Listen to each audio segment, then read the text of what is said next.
Welcome to the Take the North podcast. I'm David Haugh from the Mully and Haugh Show from 670 The Score.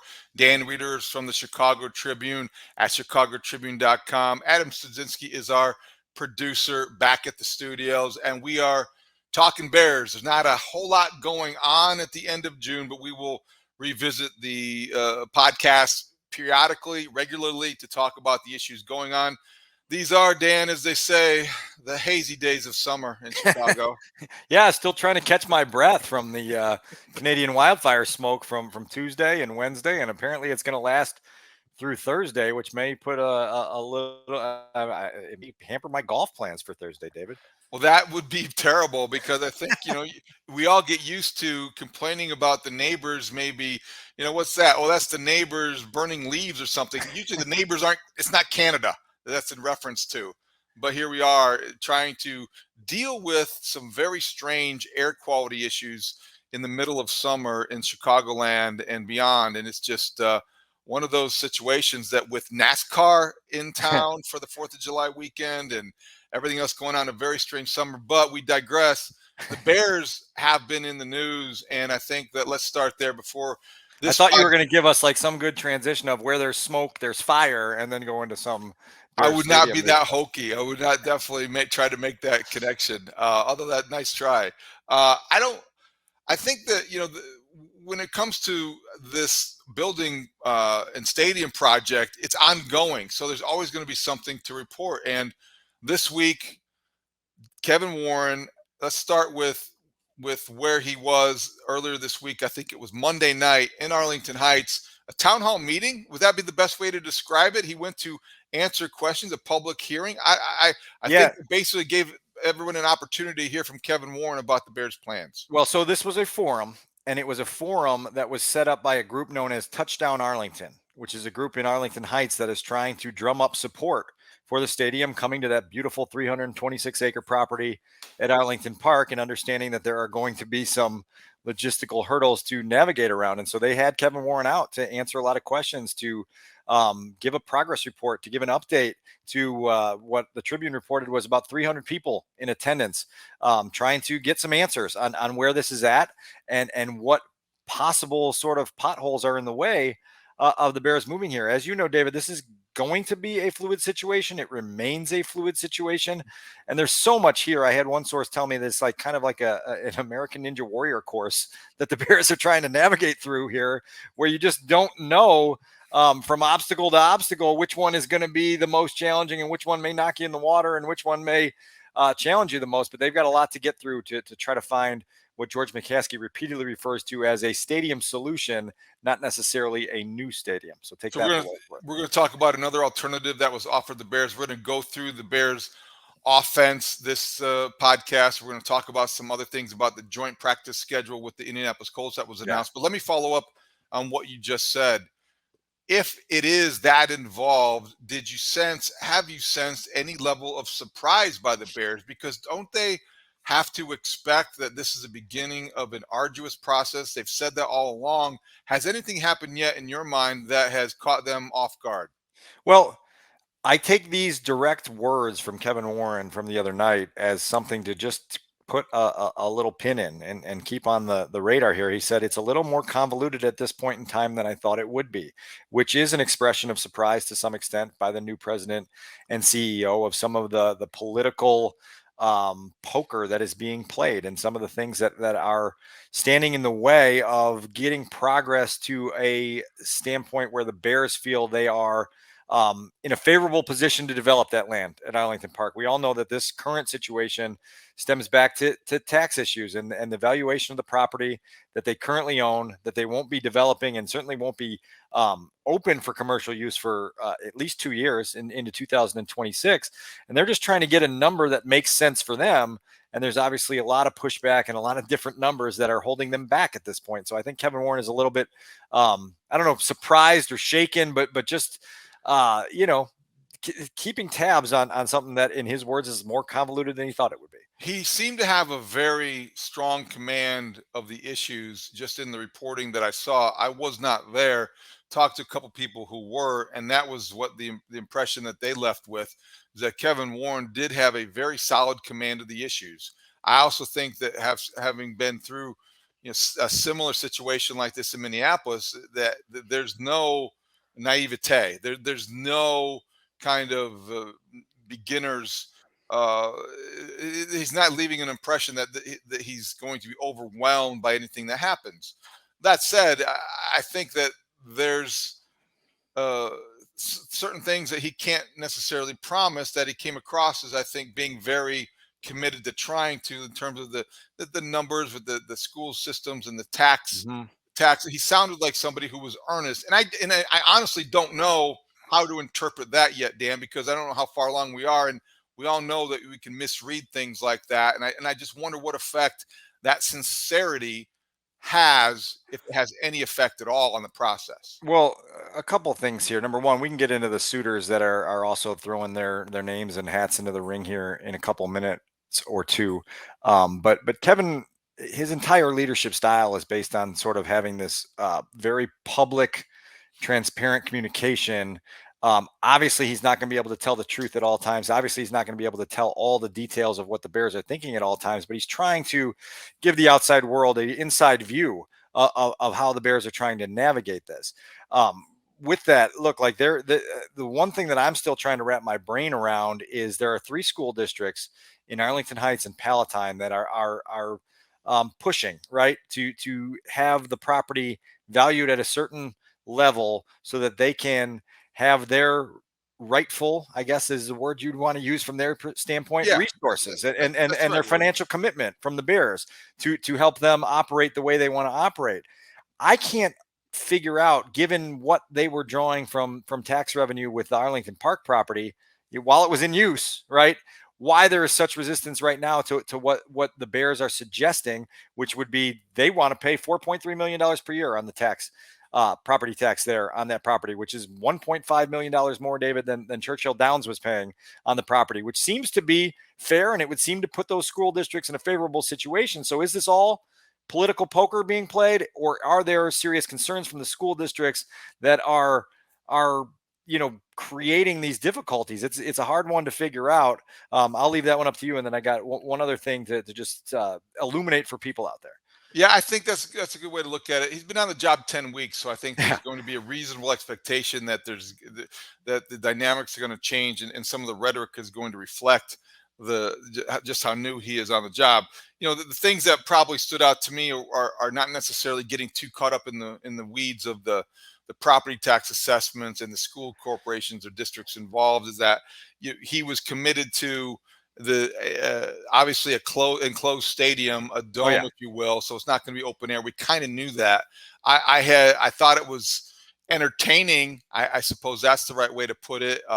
Amusing to hear him use Taylor Swift as some of the rationale for why it made sense, is in that what she drew in terms of the turnout for concerts at Soldier Field. She could have a residency at Arlington. I don't know if that was. I've never heard a football executive maybe go to those lengths to make a point, but it was amusing, and Swifties out there like me appreciated the reference. Yeah, well, I'm glad that you are a Swiftie, and that you could be looking forward to maybe 7 or 8 concerts in a month long span that would drain your bank account until we're able to get to Take the North, reach to a point where we're merchandising and we're making enough money for you to maybe be on the tour with Taylor. But look, like he's trying to push into a grand vision, right? Like, and the grand vision is to host more than Chicago Bears football games, as we well know. It's to host a Super Bowl, a Final Four, NCAA tournament games, Big Ten championships, Big Ten basketball tournaments, concerts, monster truck rallies. This is supposed to be a 365 day a year use facility, and so the Bears are going to try to sell their grand vision in a way that makes sense to people that want to come along with that vision, and even those that don't. One of the things that I was going to say that we need to illuminate is that the leverage that would normally be there for a football organization in this standpoint isn't there to its full extent with the Bears, because they entered into this purchase agreement at in Arlington Park in Arlington Heights in June of 2021. That's a good 14, 15 months before Ted Phillips even made his retirement plans public. And so when you are kind of down the road with one site, it makes it a little bit more difficult to do that arm wrestle and to play that leverage game with other people when you've paid $197 million. You've closed on the property. You've had media out to watch the cranes knock part of the grandstand down at Arlington Park. And so it's clear that that's still their number one choice.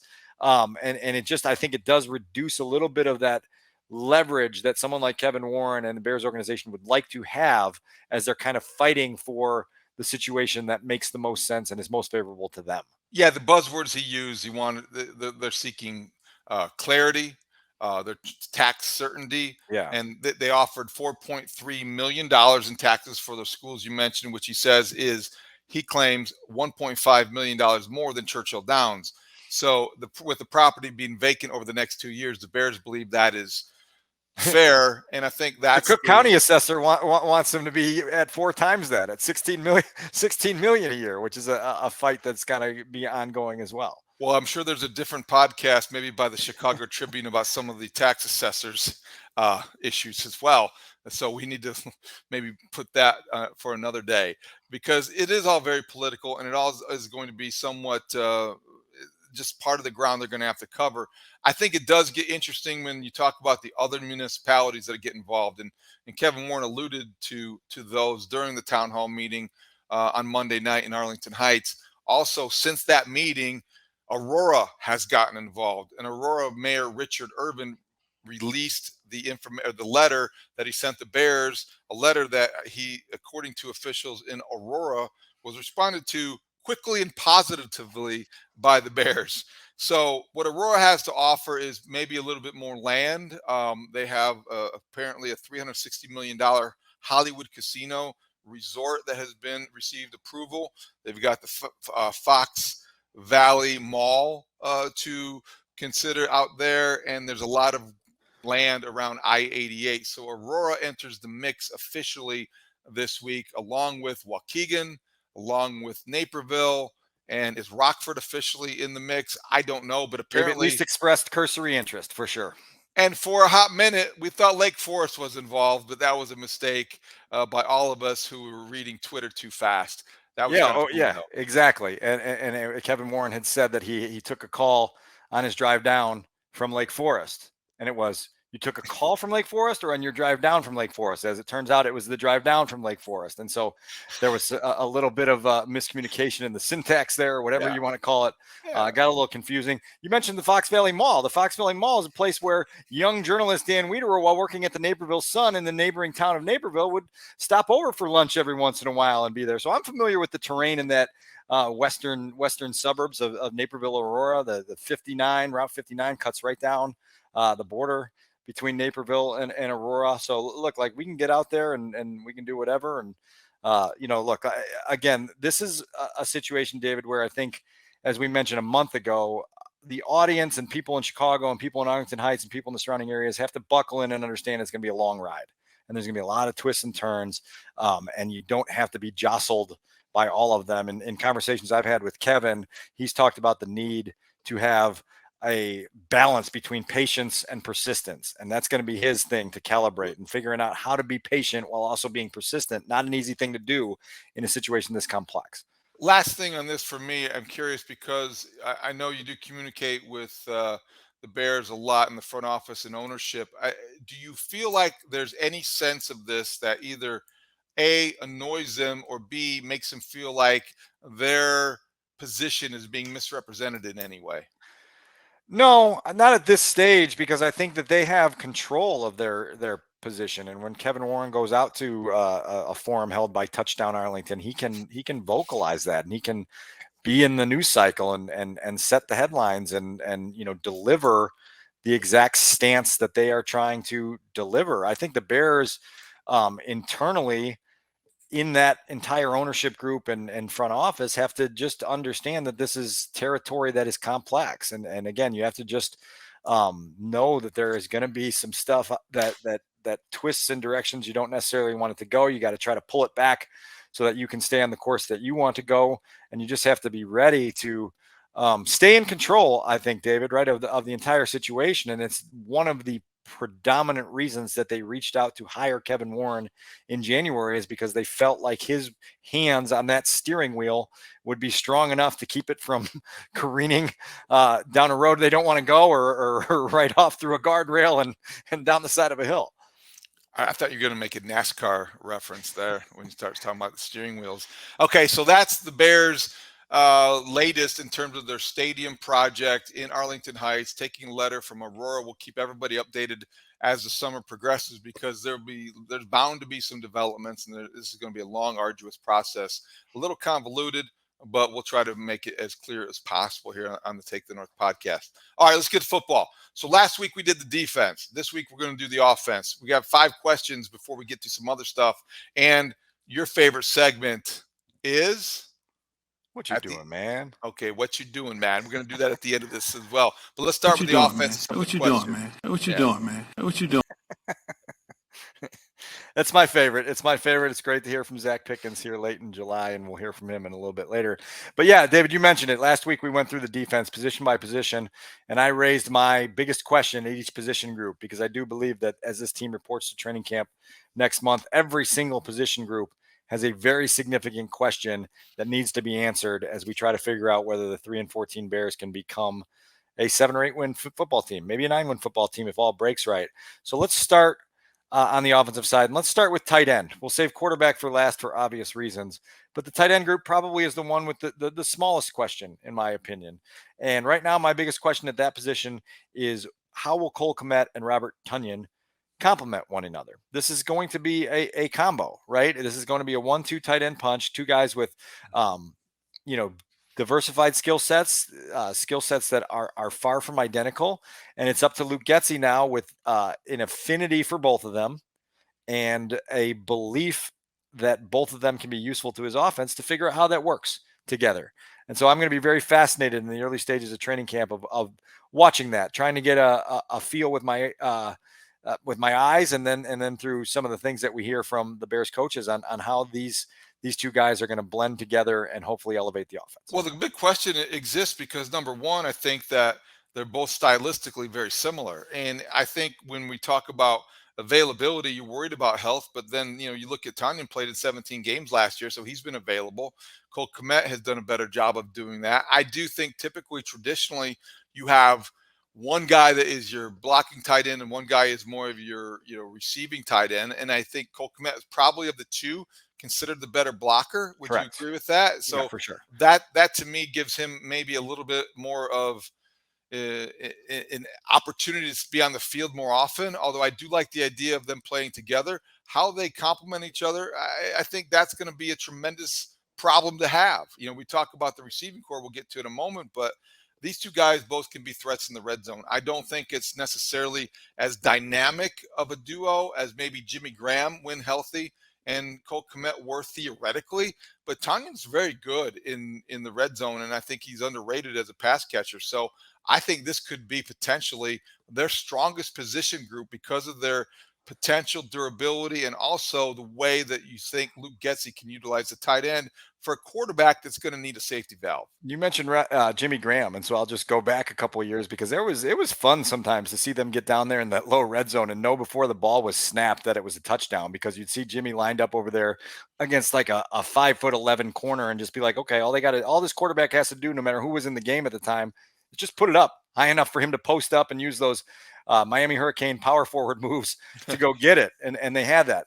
This, I think, is a different kind of chess game that the Bears are trying to play, and they're trying to add as many weapons down there for when they get inside the red zone to put points on the board, put the ball in the end zone. And so it'll be really interesting to see how that part of things is utilized. And then again, everybody raves, including Robert Tonyan, about Luke Getsy's creativity, his ability to have a versatile offense that keeps defenses guessing and creates matchup advantages. Well, here's 2 guys now that allow you to do that, along obviously with your quarterback, with your receivers, with your running backs. And so hopefully Luke Getsy is able to figure that out. They had some pretty similar numbers last year. Cole Kmet had 7 touchdowns, but Tonyan caught 3 more passes. So it just shows you how similar their skill sets are. And I think they're, I don't want to say interchangeable, but they could be. But there's there's got to be even a third component probably at that position for a short yardage type of tight end, a true blocking tight end, a third tackle, if you will. But I think that that those are probably very isolated situations. Overall, I how often both guys are on the field at the same time will depend on situations, down and distances, and health. Well, and I can think right off the top of my head, in my mind's eye, of at least 3 touchdowns that Cole Kmet scored last year that were scored on the whiteboard. They were scored because he was so wide open because of what they drew up, that Justin Fields just had an easy pitch and catch, and all of a sudden it was a touchdown. So you want more of that, as much of that as you can possibly get. Switching gears here, I'll give you any other position but quarterback for the second choice here of the questions. All right, how about running back? All right, running back. Who will be the top playmaker out of that position group in 2023? I say playmaker because this is about more than just running the ball. And I think part of the organization's attraction to Roschon Johnson, and the reason they believe so highly in his future, is because this kid can catch the ball. He can be a receiving threat for you. He can line up in the slot. He can do some things that allow you to use him as a weapon. I still have no idea how quickly he's going to emerge. I really want to see a lot through July and August to know where Roschon Johnson's fit is as a rookie on the 2023 Bears, because as we've documented before, you got Khalil Herbert, you got Deontay Foreman, you got Travis Homer, you got Treston Hedmer. There's a lot of mouths to feed, and you're going to have to figure out how to feed them all. There are, and I don't want to see. I'm big on experience, and I like the potential of a Roschon Johnson, but I almost think that he has been so advertised and maybe overblown that the initial reaction is to resist that. Like, he can't possibly be that good. I worry about them raising expectations, or maybe just the hype around him. It's not maybe the Bears, but they have talked about him in these such glowing terms that the perception is like, oh my gosh, so anything he does won't be a surprise. Let's wait and see. He's still a rookie. He's a rookie, and I know that he played behind Bijan Robinson, and he would have done this or that if given the opportunity. Can he stay healthy? I always worry about that with the running back. Deontay Foreman is a great example of a guy that has run into injuries, and they've derailed probably his career path. I also think that if you're asking the question today at the end of June about this offense and what running back is going to make the most plays, to me, it's going to be Deontay Foreman, because he's new. He had 200 carries last year. He's a pro. He's done it before. I don't know what kind of highlights those will be. He might be running over people rather than running away from them, but you're a running back. And if you can get in the open field and run to daylight, I think that's going to be what you want to see. Keep the chains moving. Don't fumble. Catch the ball when thrown to you. And to me, he's going to be able to stay on the field because they probably will end up trusting him more than the others. Khalil Herbert might find a role. He's got to stay healthy as well. But if you're asking me today, which guy is the answer to that question for me, it'd be Deontay Foreman. Well, Foreman certainly seized this opportunity last year, particularly after Christian McCaffrey headed west. And so you see momentum there. But there's a lot of open questions here. And the Bears also, David, in my opinion, have to start mapping out a future as well, and in a year where you're not expected to compete for a Super Bowl, sometimes that comes at the expense of a veteran when you're trying to get a young up and coming rookie more experience. So it'll be interesting to see how they manage that.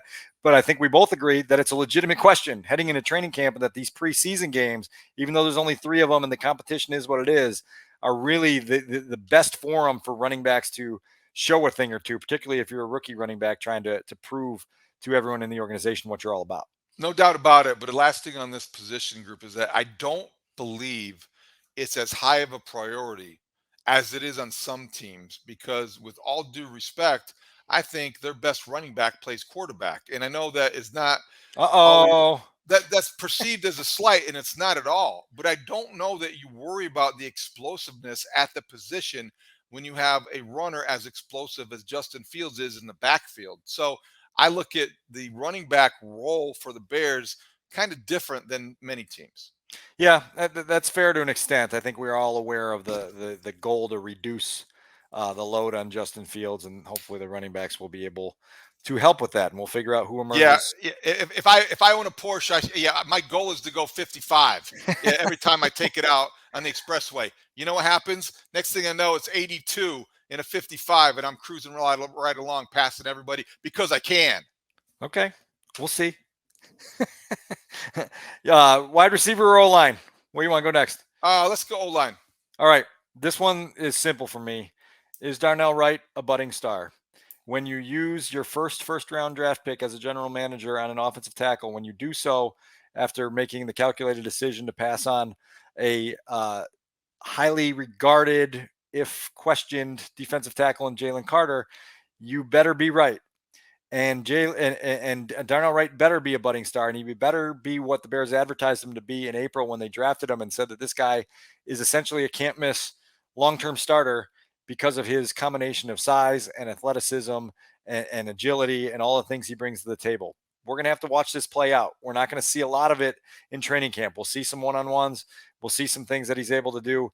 But this is going to be a September, October, early November test for Darnell Wright to see what he looks like against NFL competition, to see if the success he had in college against guys like Will Anderson translates on an every snap, every week basis to the NFL. The Bears pushed their chips in on Darnell Wright. They had a lot of reasons that they believed doing so was right.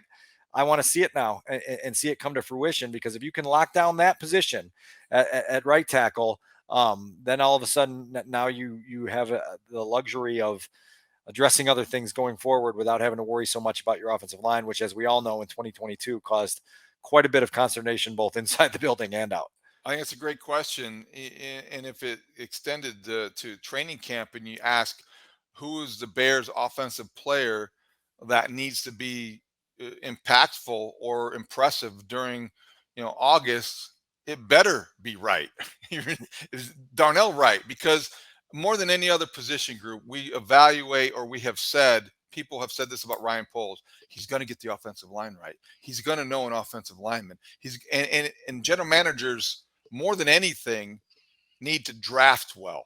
Mm-hmm. And so you look at the Bears starting week 1 offensive line, it's going to include Exhibit A and Exhibit B of 2 guys who are going to be evaluated and tell you what you know about Ryan Poles and the direction of the Bears.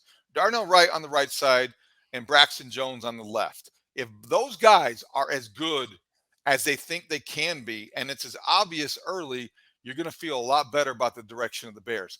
If those guys look overmatched and overwhelmed, you're going to have some serious questions. So I think that's a great question. We can talk about Tevin Jenkins all you want, and Cody Whitehair at center, and whether Nate Davis was late for a reason, whatever. I think that this offensive line and maybe the future of this organization, we're going to get a good sense of that by how well the bookend tackles play.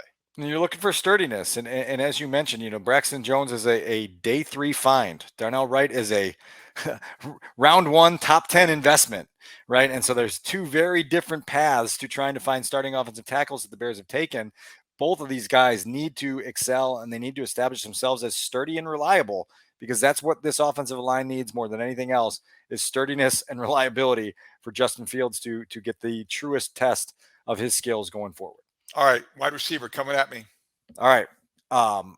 A close 1B on this one was, what did you think of Chase Claypool's fashion shoot on Instagram? You can answer that in a minute. But the question for me that is the most pressing going into training camp is, will Darnell Mooney ever be the same? And I know people might go, wow, that sounds like alarm bells being sounded.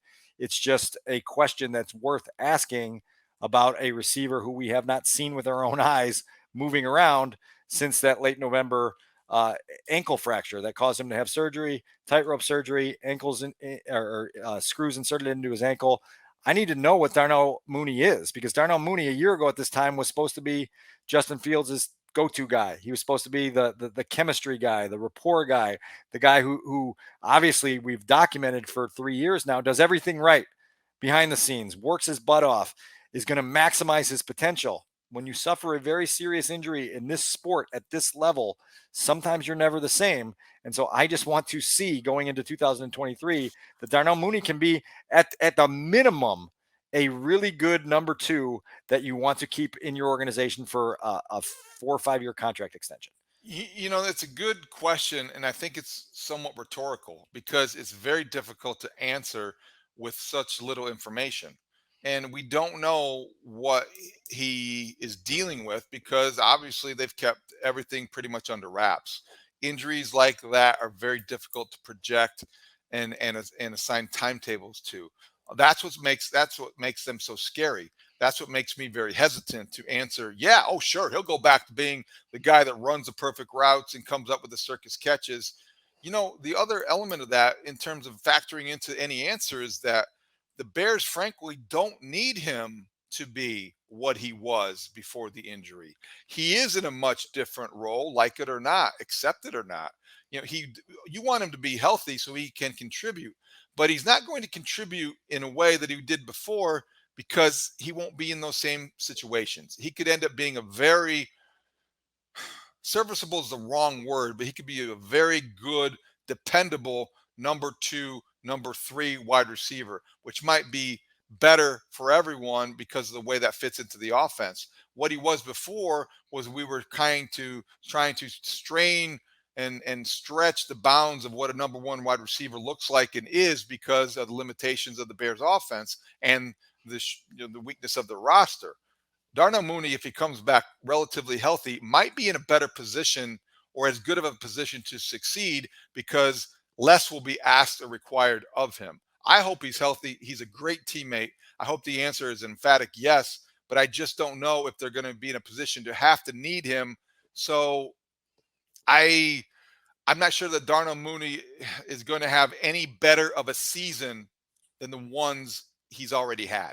Well, look, 2021 was a 1,000-yard season, and it was an 80-plus catch season where you said, okay, this is scratching the surface of the potential there. And then again, a serious injury here. When you're 5'11" and 173 pounds, you rely on explosion and quickness and agility. And Darnell Mooney's going to have to prove that that's back to a, if not elite level, a exceptional level in the NFL to have the maximum effect that he's going to have on an offense. It's going to be really fascinating to see if he opens training camp, David, on the physically unable to perform list, which would not be a stunner to me at all, but it would certainly give you an idea that, okay, now we've got to proceed into training camp understanding that they're going to be going slow and they're going to be going cautious and they're going to be working toward the regular season. And I had someone ask me recently, do you see him being a guy that gets an extension done before the regular season begins? And I said, no way, because if you're Ryan Poles, why would you do that? You need to see him in game competition going forward for an extended period of time before you start making investments. It's the cruelty of the sport, sure, but that's the reality of where things are. Darnell Mooney is one of my favorite people in that building.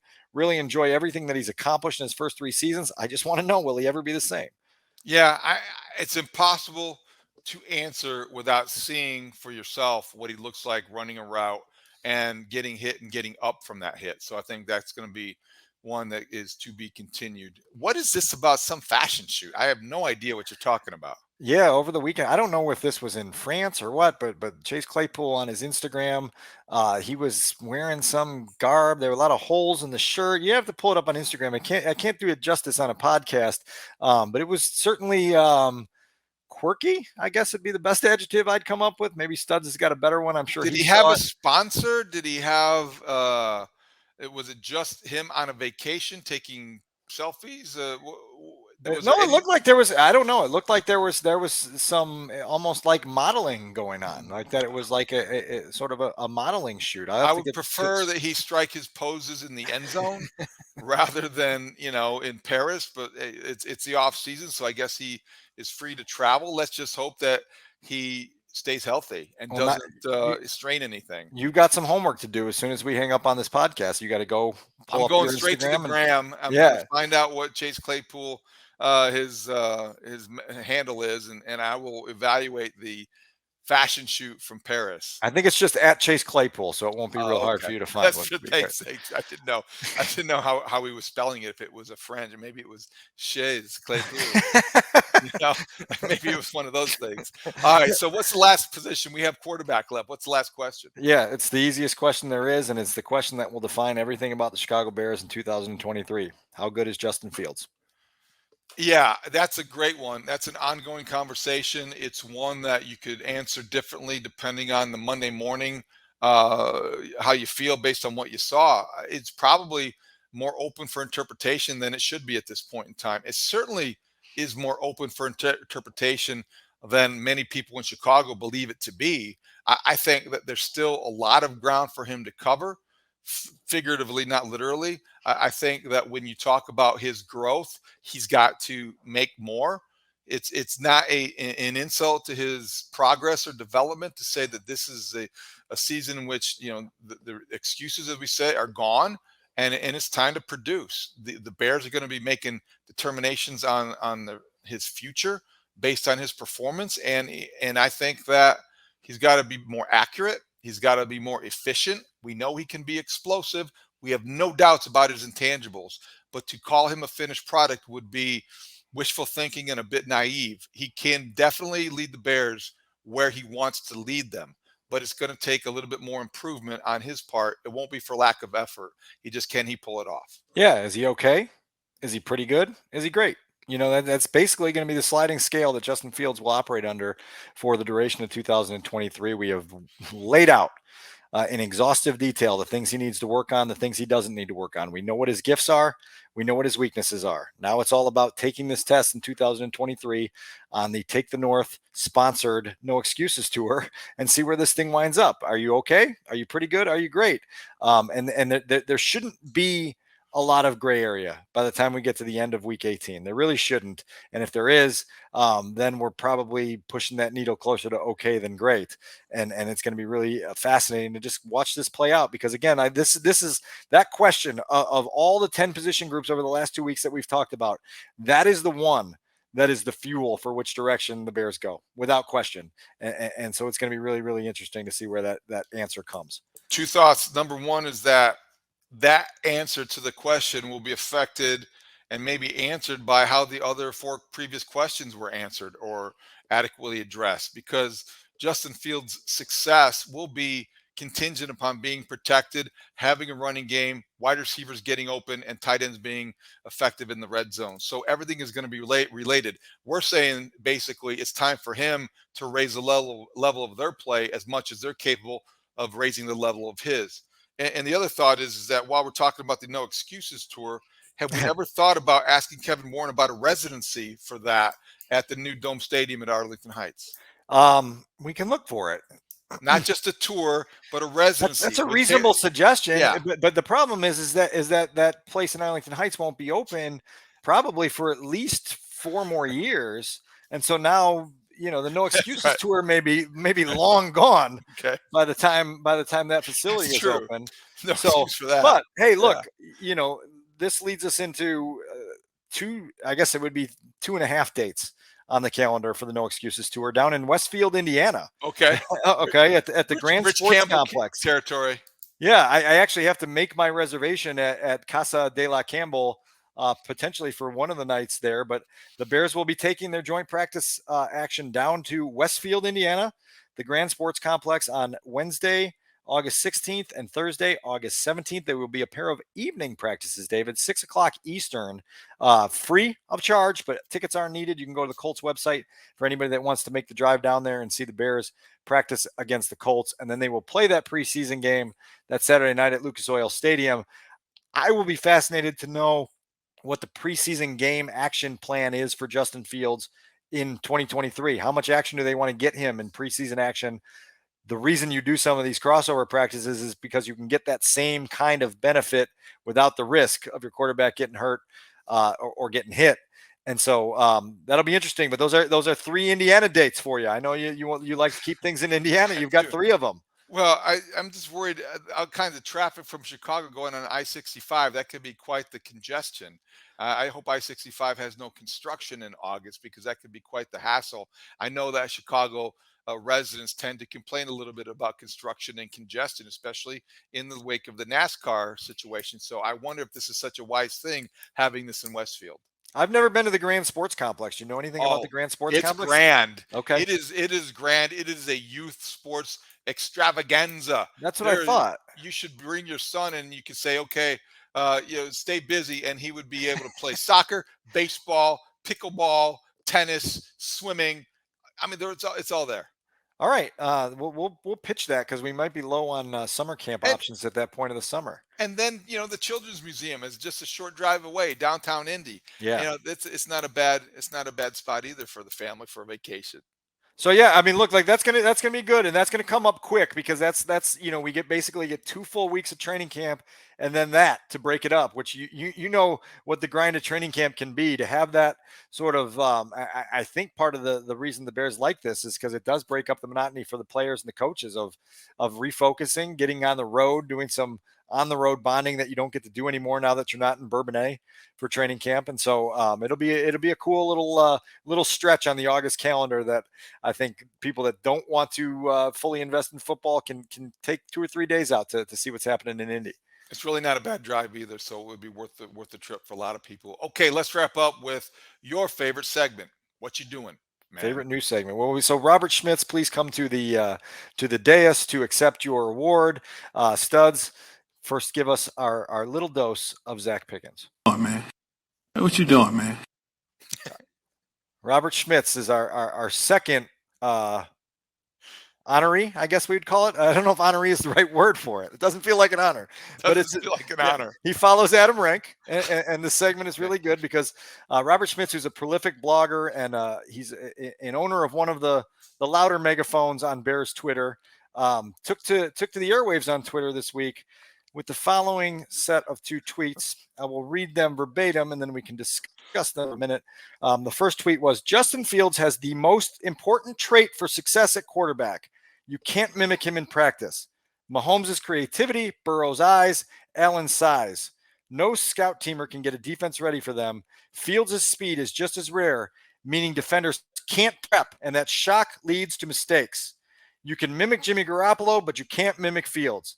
He puts defenses on their back foot, meaning if Fields takes that next step as a passer too, sheesh, eyeball emojis. Okay. So before we fully unpack this, because I don't even really know where to start, I will say this, that Robert does good work. He does a good job analyzing the entirety of Bears film. He does some film breakdowns that are interesting. But David, where I'll go with this is I don't even take exception to 70% of that tweet. It's with the most important trait for success at quarterback is you can't mimic him in practice. That's quite. I haven't heard that compliment before. Let's just say that. I think we need to rename the segment though. This is what you doing, man. Dan Wiederer's things I saw on Twitter this week that annoyed me, what you doing, man? Or that caused me to say, what you doing, man? I have. It is the great questions. I didn't see this on Twitter this week. I don't necessarily. I have to limit some of the things, the rabbit holes I go down. I understand.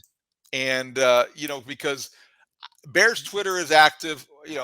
White Sox Twitter is crazy. I mean, every fan base's Twitter has its own kind of personality. Gusto. The reason I bring this up, David, is because it illuminates this sort of weird dynamic we're in the summer of 2023 with Justin Fields. And it's the analysis can never just be kind of right down the middle and grounded in reality. There's always got to be some exaggeration to it on one side or another that says, because I want this to happen, I will say this. And so to say that this is the most important trait that a quarterback can have, according to who? According to NFL general managers, defensive coordinators, offensive coordinators, defenders, offensive players? Like no one would agree with that in the NFL. I've never heard it before. I've never heard that as a trait of a player that makes him special or makes him even good. The fact that he's difficult to mimic in practice. Like a snow leopard would be hard to mimic in practice, right? But that doesn't make him a good quarterback, right? Like the snow leopard's got to be able to throw the ball, and the snow leopard's got to be able to see the field and read the defense. I got a text from a former Bears player in regards to this tweet that I will also read, and I won't name the player because I didn't ask permission, but he said, the most important trait for success at quarterback is being able to combine accuracy with anticipation and decision-making. You can't prep for his speed, but that speed can't take you to the promised land by itself. And so again, I just think like if we're going to do this Justin Fields thing the right way for the duration of 2023, like let's just slow down with some of the grand exaggeration and throwing these things out there. Tom Brady was easy to mimic in practice, probably. Peyton Manning was easy to mimic and practice, probably. They didn't have anything that like a Scott, I, Robert Schmitz, what you doing, man? I feel that's good. I'm glad you closed that up. I'm glad you closed it up because here's what I feel like you're doing.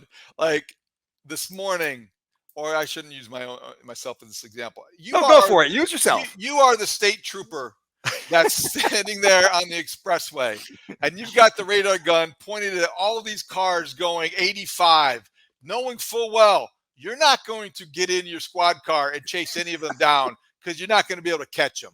Okay, there's certain things you just have to concede, and what every Bears fan who wants Justin Fields to succeed so badly, what they're doing is, Dan, they're going by you at 90 and daring you to try to stop them, and you're not going to be able to. This is why I am so beloved on Bears Twitter. This is why that audience loves me as much as they do, because I am there with my radar gun.